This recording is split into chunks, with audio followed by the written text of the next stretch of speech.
Kate Mila Falcha. Welcome to Irish Granny Helen. It's a continuation of our Saturday book, video number 2, Paul Wallis's great book, The Eden Conspiracy. And if you've missed video 1, certainly go back and watch it because there's a lot there and it helps to know what's going on. So we kind of stopped in the middle of a chapter because it was an extremely long chapter, and I hate to interrupt the flow of the narrative. It was a good place to stop. So let us continue. On the last video we ended with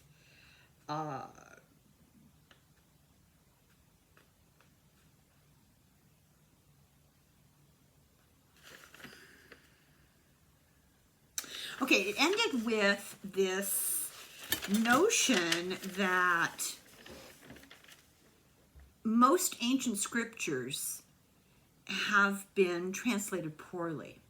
Sometimes accidentally, sometimes there's just a disagreement in how to interpret words and grammar, and other times intentionally to manipulate the narrative. And as a linguist and a theologian and a biblical scholar, he took those skills and went back and started comparing ancient scriptures from many different cultures and religions. And lo and behold, he found a common theme about human origin, and he found a lot of errors in how those scriptures and primary sources are interpreted. And he said that this new Reformed scripture that they put together that included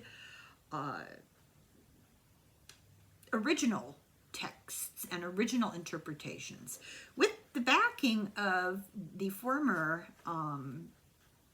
main linguist for the Vatican.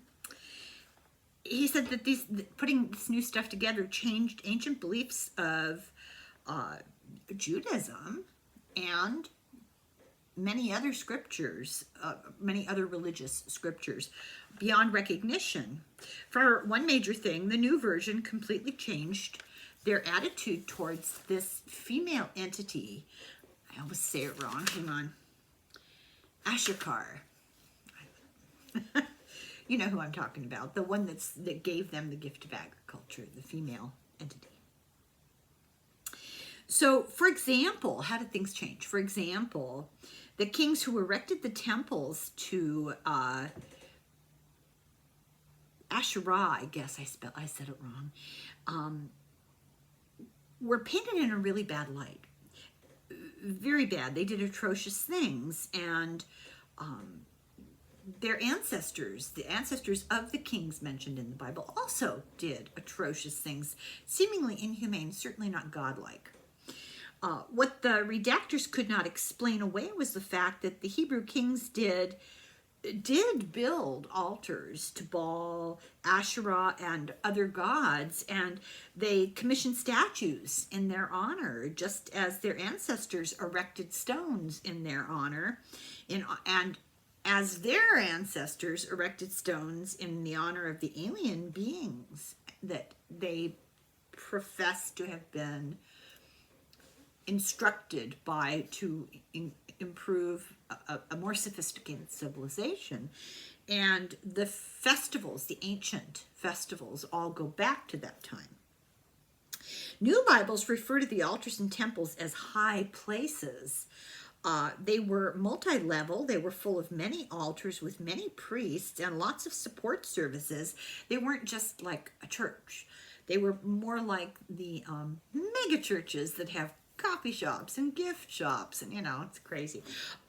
Shops, food, animals, devotional objects. You could buy animals for sacrifice, or you could buy little statues, trinkets, all sorts of symbolic things. All of this built up around the temples. And there were many temples around Judea. A powerful economic engine is what they were. They really drove many communities' economic base. And they had a large national effect. It's important to remember that, yes, they were religious leaders, but they were more than that. They were powerful economically and as far as I want to say politically, that's not quite the right word, but leadership. Their leadership was really significant. Creating a monotheistic religion centralizing its powers would have great financial and political implications for any community as these temples were involved. It was all done to eliminate idolatry of multiple gods, to reform the rituals, and to redact the Hebrew scriptures. The language of how Ashera was referred to used linguistics that talked of her as an object, like a figurine, not a powerful entity. In other words, they demoted her to just an idol and took away her significance, her being as a living entity, an energetic entity, and just talked about her in this rewritten set of scriptures as like a figurine, a statue, an object of devotion, but not the objects didn't represent anything living. Also, they often referred to as a pole, like, you know, a stick in the ground, or a doll, or a temple, a thing. They often reduced her to being an object and not an energetic entity. But despite this, with the ordinary people, the festivities and festivals and rituals in her honor persevered. Many people practiced at home. Many smaller communities continued the old rituals. And this wide celebration was painted in a negative light. This brings to mind, and I'm not saying that this is exactly what he's talking about, but it brings to mind for me Moses coming down, not Mike Johnson, Moses coming down from the mountain with the tablets and finding the people that he'd left for a while worshiping a golden statue of Baal, and he, you know, Baal, and he freaked out. Kind of reminds me of that. The desecrating behavior of the royals and the high priests is praised as they destroyed all the records of paleo contact. So they tried to disguise these narratives of the origins of the people by calling them out as idol worship and then destroying any evidence. Asherah was not the only entity referred to. They even talked about things like the sky armies, and he goes through the linguistic background of it and says these are the root words. This is what this means.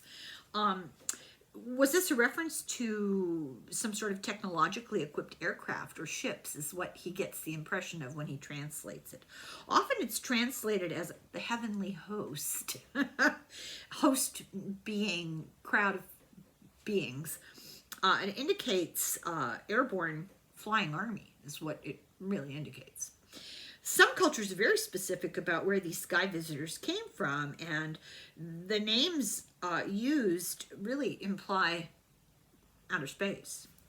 Biblical sources, narratives called them Anunnaki, or from the sky. That's what the word means, and this comes from the Sumerian.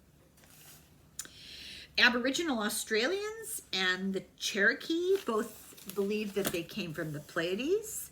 The Dogon in Africa said the Sirius. Egypt said Orion. Who's to say they didn't come from all of the above? The book of Job says all three. It's been a while since I read this. I guess I remember more than I realized. So there's a pattern of human subjugation to the powers from these various constellations or areas, planetary areas in the sky. The archaeology of Jewish memory hints that there is a place that they considered them from. He says he's really interested in this El Farah excavation. It's a home to a 3-meter high standing stone, and he believes it was a place of paleo contact. They found artifacts there that indicated paleo contact. He's just not making this up. The archaeologists have found some interesting things. For example, one of the objects they found was the Queen of Heaven. She stands out.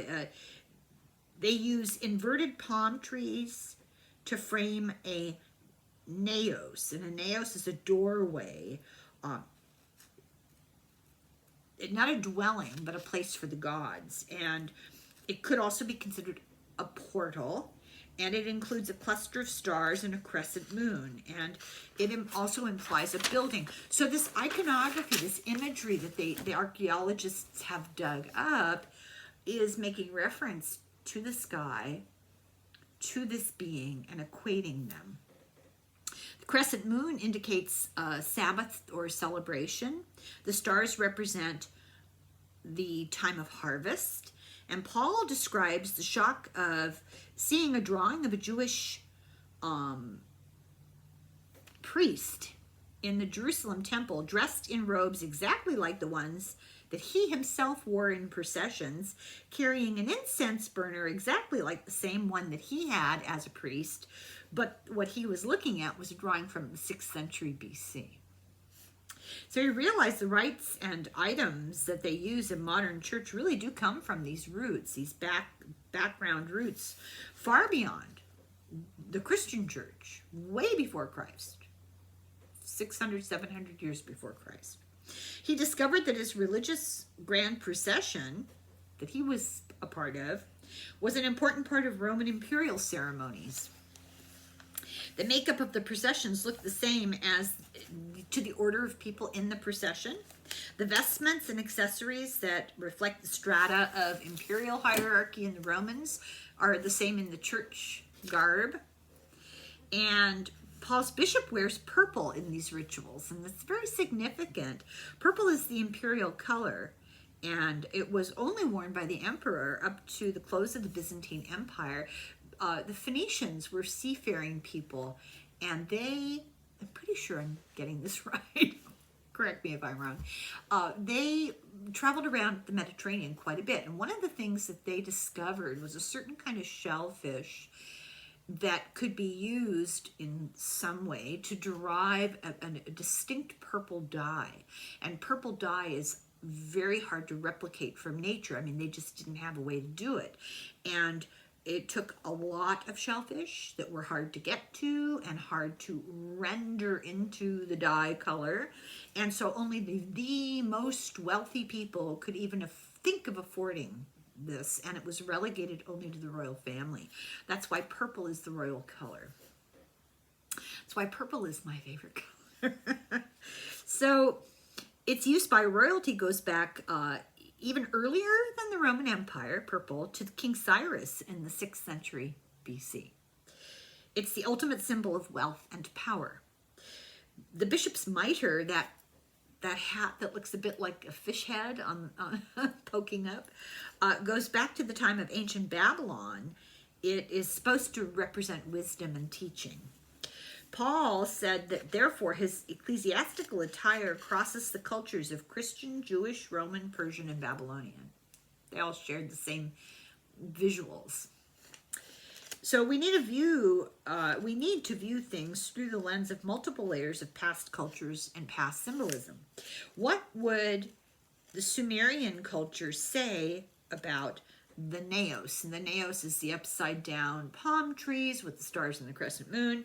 Would they reach back to an even older layer of information? So this was dug up in the Middle East, tying back to the Sumerians, but where'd they get it? So it's associated with Sumerian life. The carved details of the Tel al-Far's artifact reflects Asherah's point of arrival from the sky, the means of her arrival, and it marks her point of origin. So in other words, this door frame-like structure with the palm trees and the crescent moon and the stars represents a portal through which the sky entity came down to earth. The crescent moon represents the Mesopotamian Nana, a senior Sumerian entity associated with fertility. Sumerians had stylized horns of the bull, and this is actually a region of space, the bull, the Taurus constellation. So you know a lot about astronomy. The 7 stars within Taurus are the Pleiades. I didn't know that. I didn't realize that. And I actually wrote this down. You'd think I'd remember. So when you're looking at this imagery with the moon and the stars, this is a star map, is what they've created. The memory of all this was suppressed, and it was forced out of Orthodox Judaism. And remember that Christianity evolved out of Orthodox Judaism, as did Islam. They're all called people of the book because they all believe in at least part of the Bible. This Pleiadian connection is actually it's a global belief. You can find it all over the world. We don't talk a lot about China, but it is there too. Indigenous narratives everywhere tell of paleo contact from the stars, the Cherokee, the Australians, from different continents and epochs. So across distance and across time. They come similar descriptions of primordial tutors who taught agronomy from deep space, and usually the seven sisters, the Pleiades. So this reality was suppressed and pushed out of Orthodox Judaism. And Paul marvels how this memory survived into modern times. The people in Brazil, remember that festival we talked about at the beginning? It was brought from West Africa and the indigenous cultures of South America, and it's still being celebrated in Catholic Brazil. 2,500 years later, he says he sees a harvest festival in Brazil honoring the Queen of Heaven for her tutelage in agriculture and animal husbandry. Direct link. King Josiah and Pope John Paul II ended up fighting the same war, not at the same time, of course, against paleo contact and humans' great leap forward. Begs the question why, doesn't it? How did these memories, how did they survive? Because it's pretty formidable resistance. Paul discovered this at a good time when he was recovering from a broken leg. He was not dealing with a congregation. He was forced into a break by a break, is how he put it. He was playing ultimate frisbee, and he fell, and he broke his leg, and he broke it really badly. And he couldn't even stay in his house because he couldn't even get over there. They had a small, little house on their property, and he stayed there for months. And he had all these questions that had been sort of percolating in his brain for many years. And this was the moment that all this was brought forward. But as we eventually find out, he had some interesting experiences, starting as a young kid. So he hears every week from global pastors. So he's constantly in contact. He's receiving emails from pastors all over the world, reaching out to him with the same conclusions, asking him, how do I tell my parishioners? How do I tell my community in this little town in Alabama, or I don't know, in Calgary? Calgary's not small. How do I tell people that human origins are from outer space? People would lose their minds, So he says to them that each one has to decide for himself how much of this his congregation can take. He realized how isolating this research might be for him because he couldn't talk about this with the heads of the church. What would the cost to his career and to his family be? And while pondering this, he heard a TV interviewer say,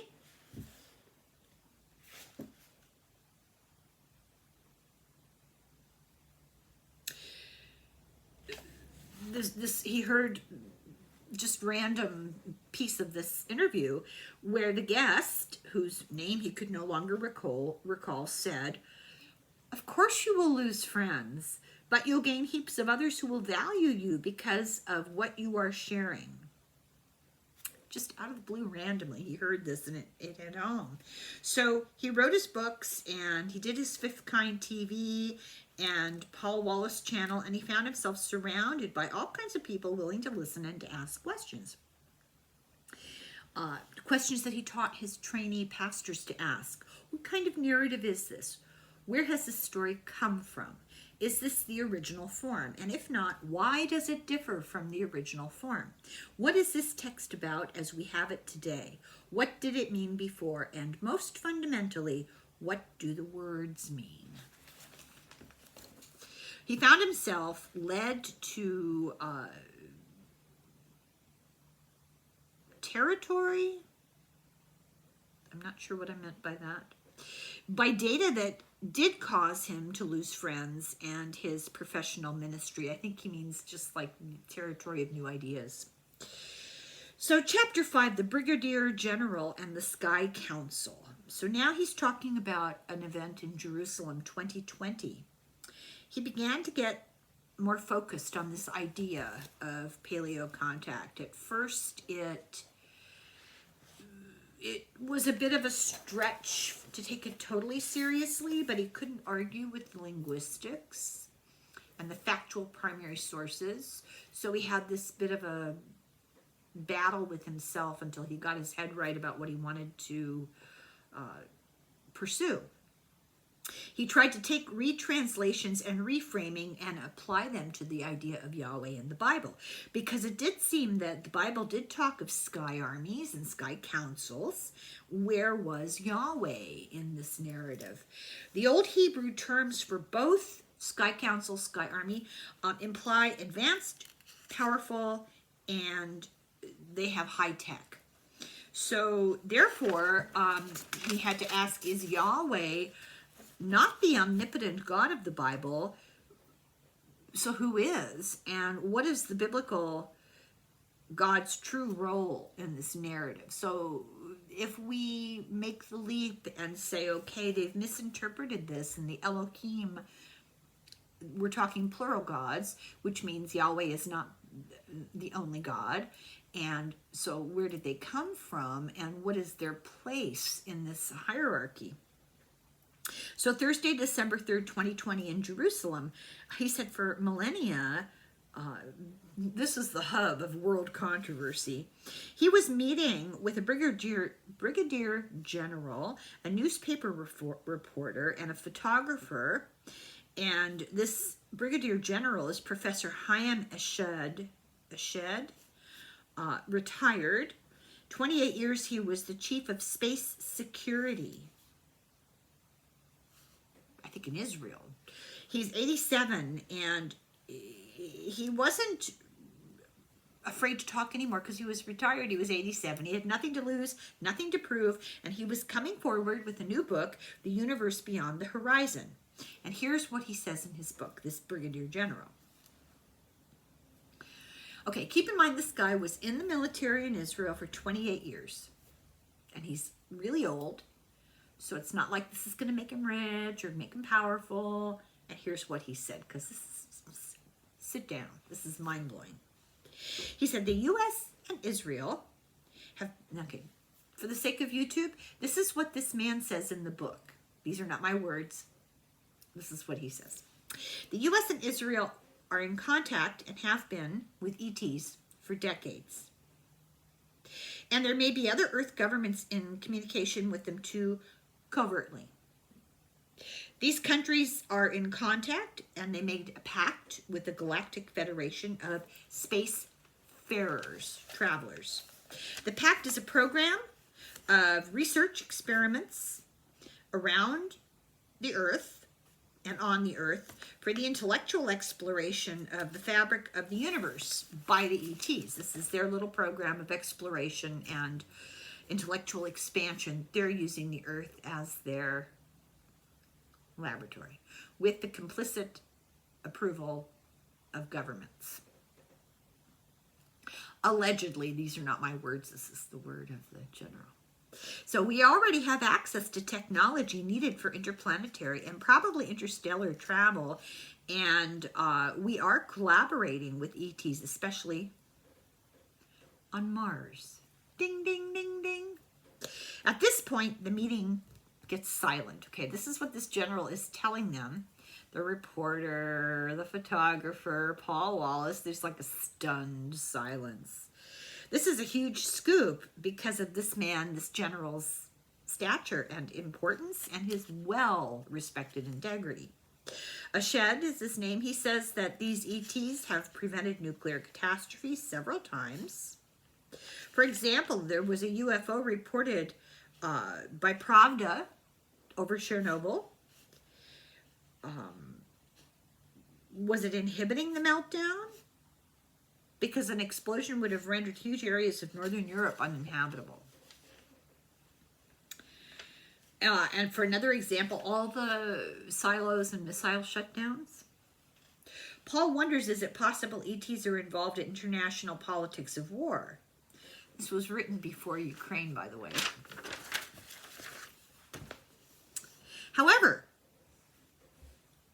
Putin and Netanyahu are a lot rogue, so this is an unanswered question. Paul asks the question of the general, why keep this secret? And the answer is that it's their choice, because we're not ready. Now, today, we humans understand space travel better than we have in the past.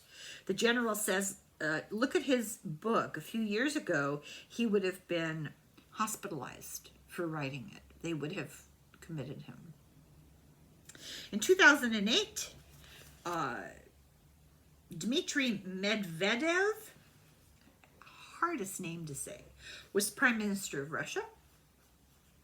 And he told a reporter on a live microphone that the Prime Minister of Russia gets a dossier listing ET civilizations with whom we are in contact. And the question was, how many? And the answer was, I don't want to say because it would cause panic. Oh my God. Deep breaths. And then this next example I love because I have said this for a long time.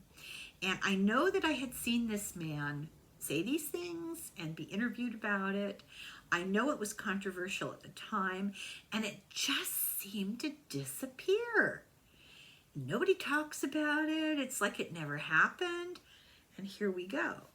Paul Hellyer, Canadian, Minister for Defense for 3 separate prime ministers.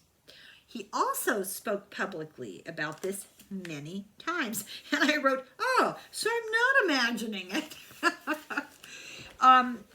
Then we have Edgar Mitchell, former astronaut. He was the 6th person on the moon. He spoke of the U.S. government and spacefaring ETs, but he was bound by, he says, special secret laws, official secret laws, and nevertheless, he still campaigned for disclosure, and he was anxious to get us at the table with our galactic neighbors. He has died. So who represents us? The decisions are made in the interests of whom? Of which country? Of which planet? So this council that the general speaks of mirrors the Bibles and other cultures' traditions of the Sky People and the Sky Council. Mesopotamia, Norse, Greek, Native American, Vedic, South American, all speak of this. In 1600, so a while ago, Robert Kirk was a Presbyterian minister, and he wrote a book called The Secret Commonwealth. And it was ostensibly the ancient Celtic memories of Scotland. And that the understanding of our world will not be complete until we realize there is a non-human layer to the governance of Project Earth, as he called it. Especially in the politics of war and any policy which has no sense of value of the interests of ordinary human beings. That's very frightening. It's why governments seem so unconcerned about how many people disappear every year. Because they know what's happened to them. They're not concerned because it's not a mystery. Ashed said there's a program of research and experimentation, but he didn't focus on it too much in his book because he wanted to avoid panic. He felt like if he really talked about it in full detail, that people would absolutely freak out. Paul wonders about this. Kirk's discussion of a secret layer of government matches the Bible. Okay, hold on a second. Kirk is the guy from England. I wanted to be sure I said it right. His discussion in his book from 1600 says that there's a secret layer of governance that matches the Bible's sky council of the Elohim, that they fomented proxy wars that, with no feeling for the well-being of humans, they just consider us collateral damage. Now, this is Sumerian mythology. This is what Zechariah Sitchin talks about. Enki and the other one, I hate those stupid names. I can never remember them. I'm terrible with names anyway. And when I have no frame of reference, I'm hopeless. But Nuna or Nana, I think, is the woman god. And anyway, they had a falling out, these gods. And in the process of fighting with each other, they blew up a planet and they left us to our own devices. In Kings in the Bible, Micaiah remote views the Sky Council and their conversation. They're talking about they won a war. They talk about how to trick a world power into a foolish attack on another country using false intelligence. So this is in the Bible. Paul believes that our earliest ancestors wanted us to be aware of this covert alien interference. Now we want to talk a little bit about right before World War I.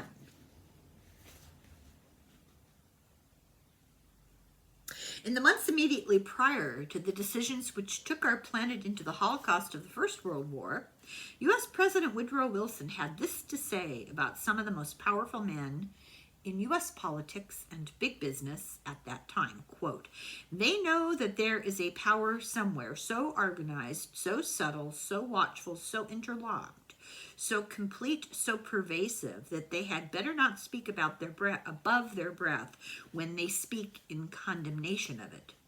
A generation later, Eisenhower chose his retirement speech to warn Americans about the dangers of the military-industrial complex. It's possible, he said, quote, that public policy could itself become the captive of a scientific, technological elite. So this was an alien divide and conquer strategy, is what the guy in 1600, Robert Kirk, is saying. It's what Wilson alluded to. It's what Eisenhower was referring to. So are our leaders managed and deceived and tricked into wars? Is that what's going on? A lot of the times we think it's rogue people, rogue tyrants, somebody whispering in their ear. Tom DeLonge said no, and Ogie Ogas said no. Now, that's not part of this book, but I just thought I'd throw that in there because we did the UFO Rabbit Hole podcast, episode 6 and 7, about the Tom DeLonge, Luis Elizondo, Pentagon, Christopher Mellon announcement about the Pentagon and aliens.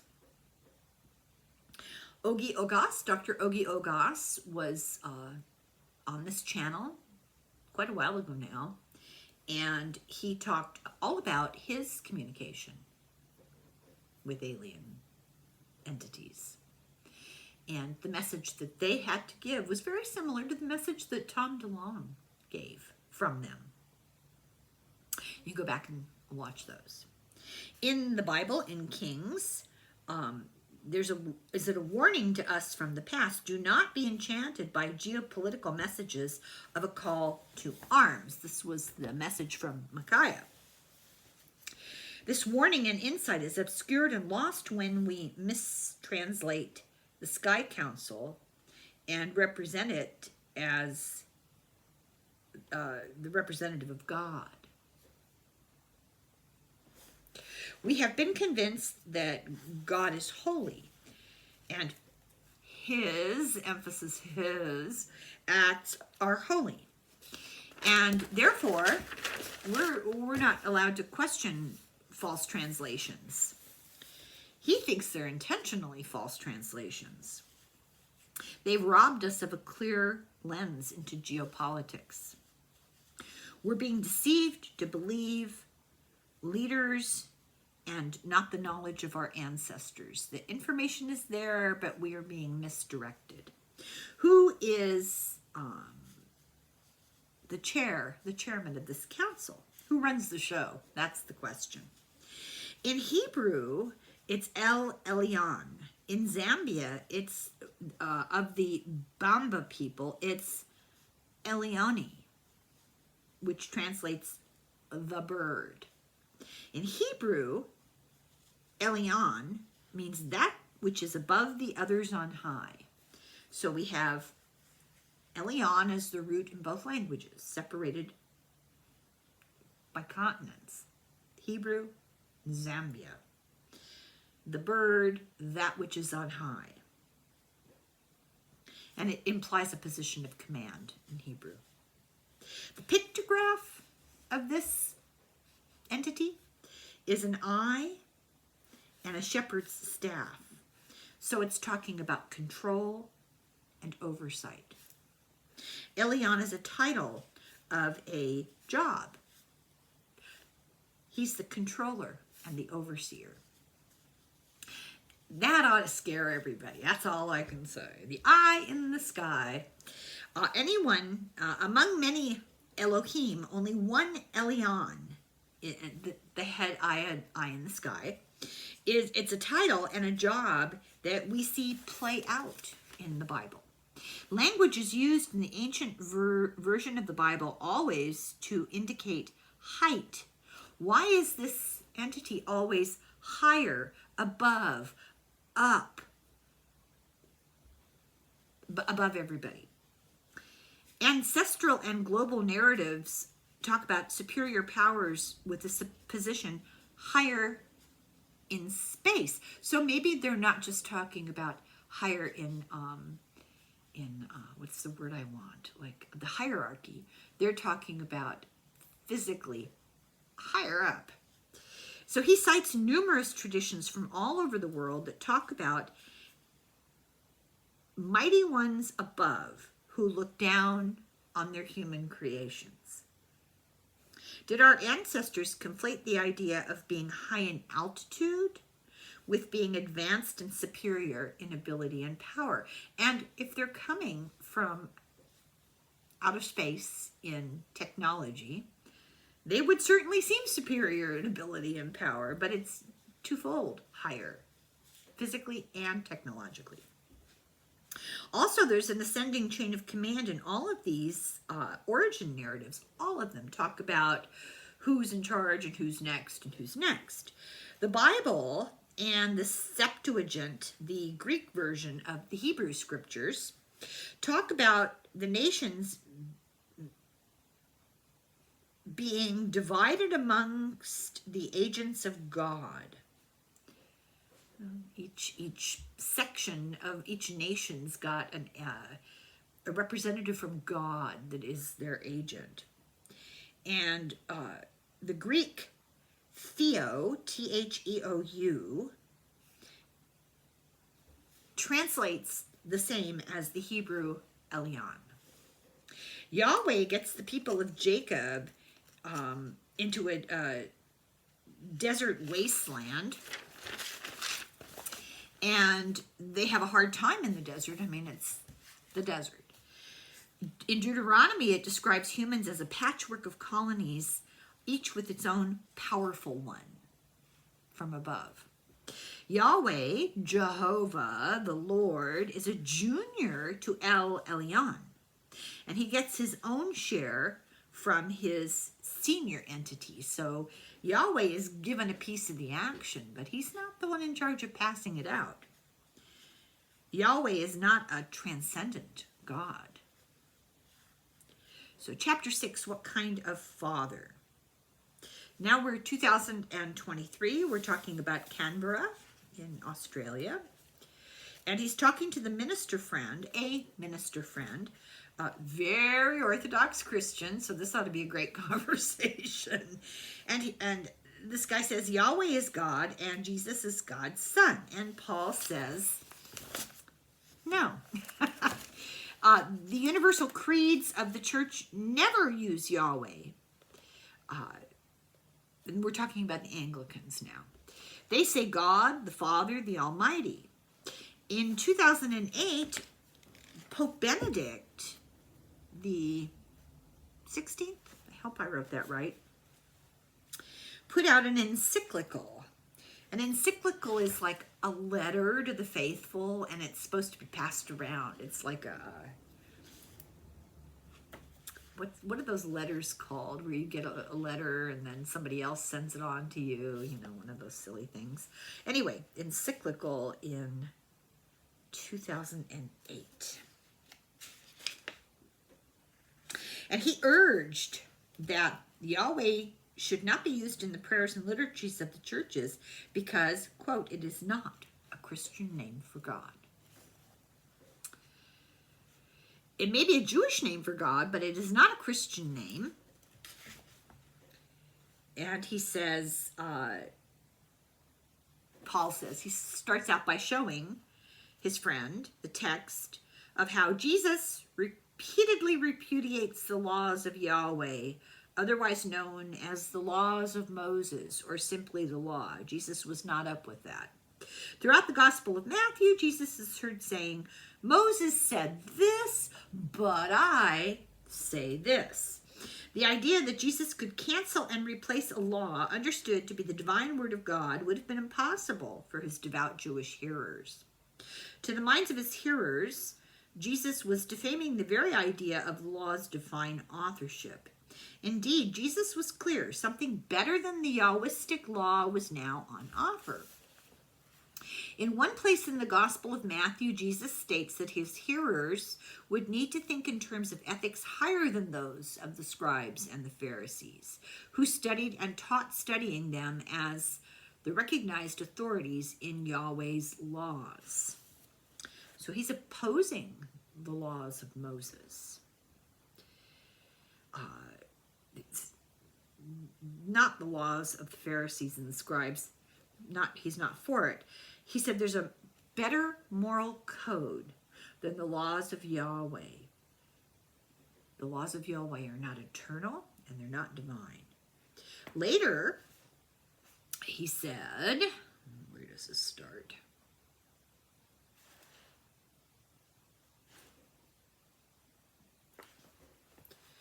Until heaven and earth pass away, not a jot or a tittle shall disappear from the law until everything is accomplished. What did Jesus mean by this? So basically that Yahweh's law will end. Excuse me. But this caused the early Christians a lot of confusion. So in 50 AD, they had the Jerusalem Council to clear this confusion up. James and Peter were in disagreement. Did Jesus establish religious beliefs based on Yahweh's laws, or did Jesus end Yahweh's laws and they weren't needed in Christianity? This is what Paul and Barnabas believed, so the apostles didn't agree with each other. The council voted against Yahweh's laws and said, do not obey the Torah. This reaffirmed that Jesus moved on past Yahweh, past the Torah, to a new path. And with these teachings, they never used Yahweh to equate God, and they presented God as the source of the cosmos and unknown to the devout Jewish apostles, kind of a different Father in heaven. And when speaking of God, they weren't speaking about Yahweh. His apostles expressed not knowing to whom Jesus referred. He said, anybody who has seen me has seen the Father. In other words, the source is reflected in the works and the words of Jesus, and not in the stories of Yahweh, and not in the laws of Moses and the Torah. This is a departure from that. This is a new theology, a new set of beliefs, and even his own apostles were struggling to understand this, but this is what they have written down. Jesus explicitly said, Yahweh God the Father in the Torah was not God. And this shakes conventional Christians up because they're being taught what conventional churches want them to be taught.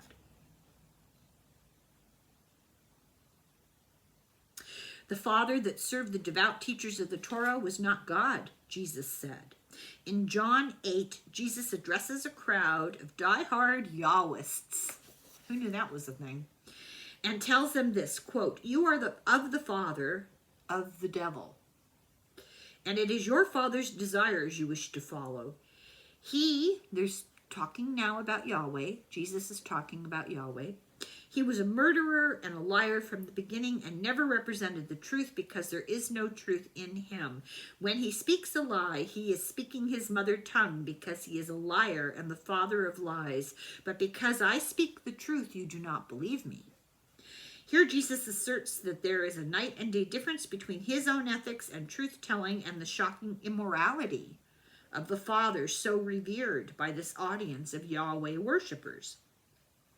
He declares that his own source is something prior to Moses, which means prior to Yahweh. His source is prior even to the patriarch Abraham. Jesus says, "Before Abraham was I am." Where am I here? He did not affirm Yahweh as God. Jesus called the source of the cosmos Father in the heavens, and he compared to Yahweh, comparing him to Yahweh, this Father in the heavens is superior and above in the cosmos. "If you evil lot know how to give good gifts to your own children when they ask you, how much more will your cosmic Father, your heavenly Father, give good gifts to those who ask him?" Jesus then goes on to contrast the benevolent attitude of the cosmic Father with the opposite behavior of Yahweh. This is the part that bugged Paul. How can this God Yahweh be such a great God if he's so awful? Jesus said, "Which of your fathers of his children asked for food and drink would give them a stone? Which of your fathers would respond to the cries of his hungry and thirsty children by giving him a snake?" Exactly. Implicitly, he's asking what kind of father would do something so cruel and so perverse. Jesus asks, knowing there is an answer and knowing that his audience knows the answer. This saying might wash over many modern readers as nothing more than a perverse and ridiculous scenario randomly picked by Jesus as a dramatic way of making a point. Yet it is much more than that. In these words, Jesus is appealing to a well-known story about Yahweh from the Torah. It is a direct reference to the experience of the children of Israel, hungry and thirsty in the wilderness, crying out for Yahweh's help. And he said, his response to his people's cry for water was to point them to a stone with instructions as to how to get water from the stone. This happens twice. You know that expression, trying to get water from a stone? Well, this is where this comes from, this Bible story about Yahweh. When the people complain, he responds by releasing snakes among his people to bite them as punishment for their insolence for moaning about being hungry and thirsty. As a consequence of the snakes, many of the people become gravely ill, and great numbers of them die. What kind of a father is Yahweh to treat desperate people like that? It's unconscionable. Yahweh is clearly no kind of father, and Jesus insists that God, the cosmic source, is nothing like that. This saying is a body blow to the view that equates Yahweh with the God and Father of Jesus. And then he goes on to say, the source of the cosmos and everything in it, that I, which we all live and move and have our being, of whom we are all offspring, is the God.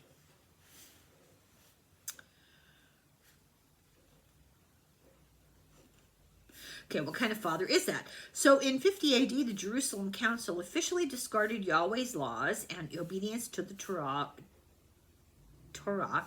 and the devout were not to worship anything anymore, but nothing of that ancient Yahweh belief.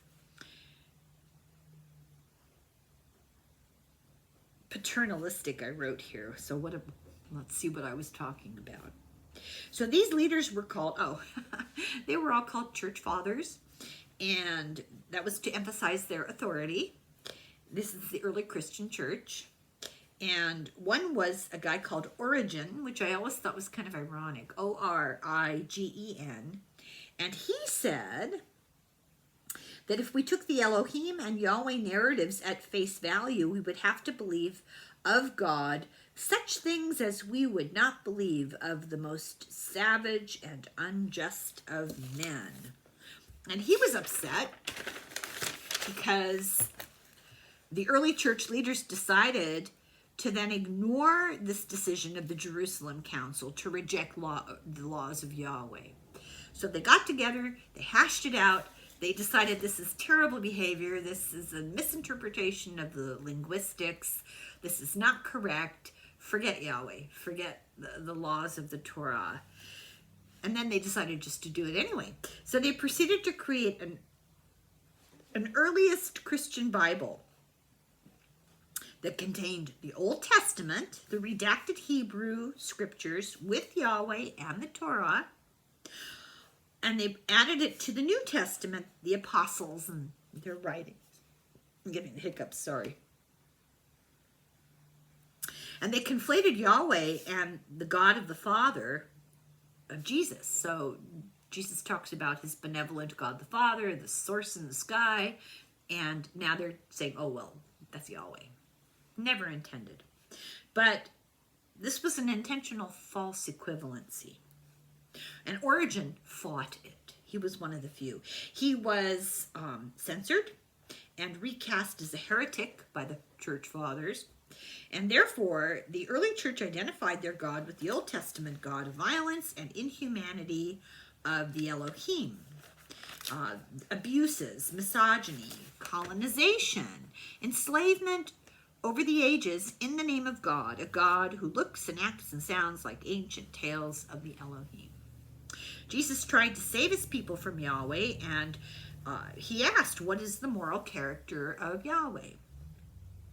So his first appearance in the Old Testament, he appears as an entity or a voice from a burning bush to Moses, who has no idea who he is. Keep in mind that our Speaker of the House, Mike Johnson, believes that just like Moses, that he's getting messages from God and messages from Moses, and it would be this God, Yahweh.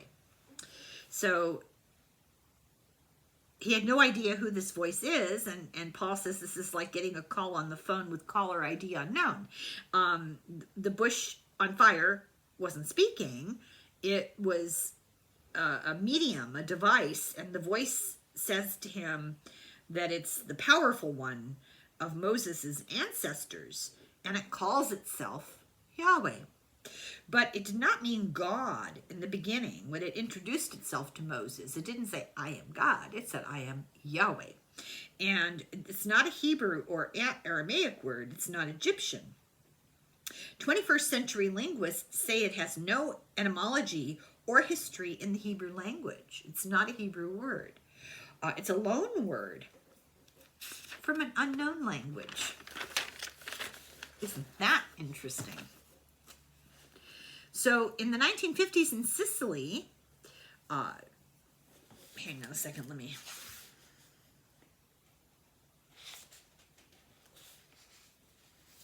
there's this word. It started appearing on the streets of Sicily. People started using this word, and linguists were like, what are they talking about? It's la pala, which means the spade. This is this new street word, and it sounded like chavello, yet as they spelled it out, it appeared it had no etymology or history in the Italian language, and poring over it, they couldn't find any root words or any meaning for it or anything. It took them a while to realize that this mystical, weird word was actually a word that Italian street kids heard the GIs, the American GIs, saying shovel with an Italian pronunciation, chevallo. And this new street word became la pala, the spade. So this is how communication can be distorted. It's like a terrible game of telephone. So Yahweh may be a foreign word too, as just as the American word shovel eventually became the Italian word la pala from chevallo or spade. So the word Yahweh, the Yahweh, when it's written down, has no vowels. It's YHWH, no vowels. So his question is this actually the memory of a sound? That it's not really a name. They don't know what it is, but it's nothing of any culture or language that they could figure out. Let's see here how much farther we go before the next chapter. Okay, we will finish this chapter. So back to Moses. Moses says to this voice in the burning bush, "Who are you?" And the voice says, "I am as I am. Tell your people, I am has sent you." So he began his dialogue with Moses saying, "Tell them I am has sent you.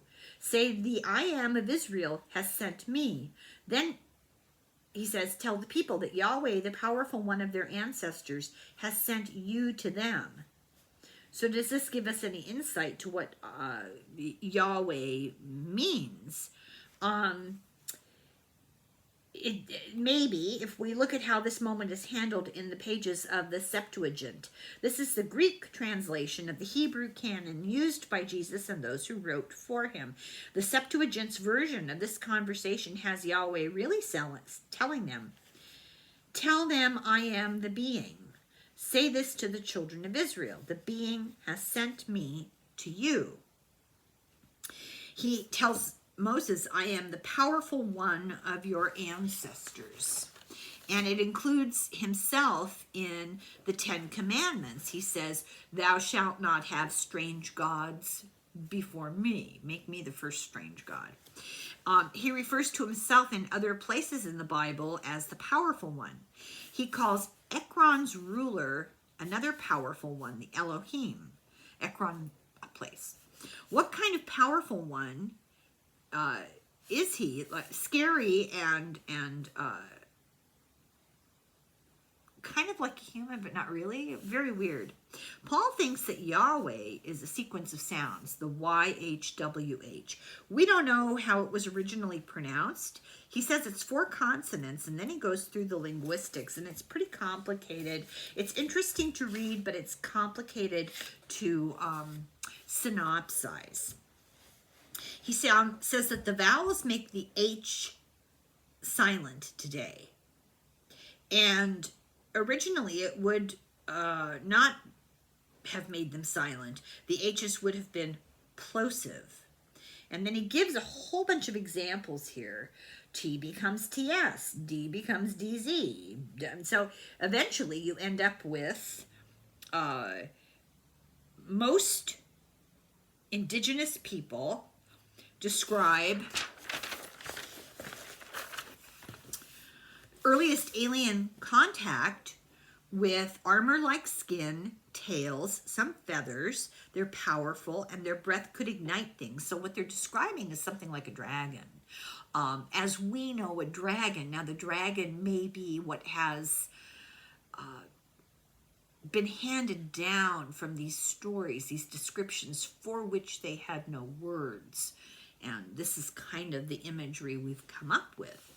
Globally, almost all languages call them a name, these beings, with a K, or a CH. So I will try to read you this. It's a little hard, but I think it's interesting. So he's naming these dragon-like sky entities. Kukulkan, Cucumatz, Quetzalcoatl.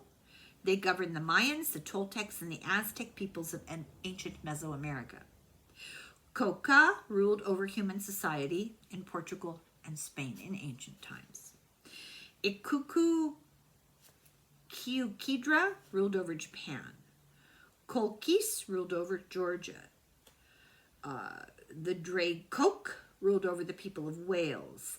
Akka was the powerful one of Egypt.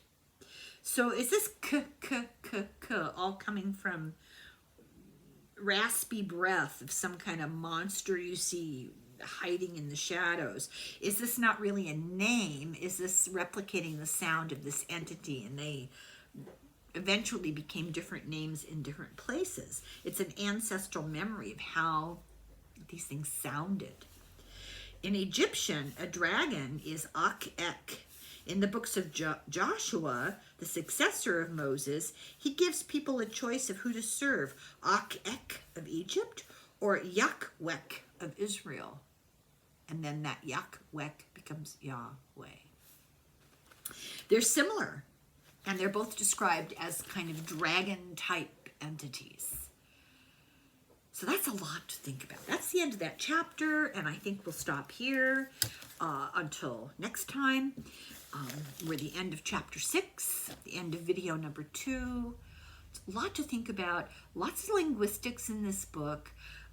I'm not lingering on that a lot because it's complicated and difficult to shorten and make any sense of. I'm not a linguist, and I don't know how to teach that. But I'm hoping that this will stimulate people's interest in his books, because it's got something very valuable to share that's going on. My favorite part of this whole video was the Brigadier General in Israel. Oh my God, that's a story and a half. So, something to process, something to digest. I appreciate very much everybody watching. Please make sure you're subscribed. I know it's a pain, but double check, and check out my Substack. There's a bunch of stuff free there. I'm not just hawking the paid subscription. There is a bunch of stuff free. But if you like all the old stuff I did, it's behind the paywall on Substack. And I'm cooking something up here. Just check my live that I did the other day with Gerald. We knit and chat, and that was really fun. And in the meantime, have a very good weekend. Thank you so much for watching. I do have an interview conversation, a friendly little chat with your favorite private investigator coming up here in the next couple of days, the person who investigated the disappearance of Jody Huisentruit.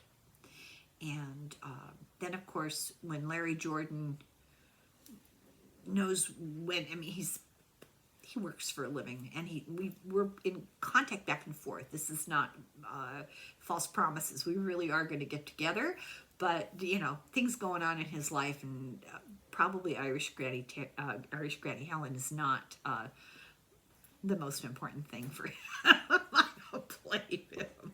He's the author of Marilyn Monroe, the real Marilyn Monroe. So thank you for watching, and I will be back. And in the meantime, slán go fóill, slánte.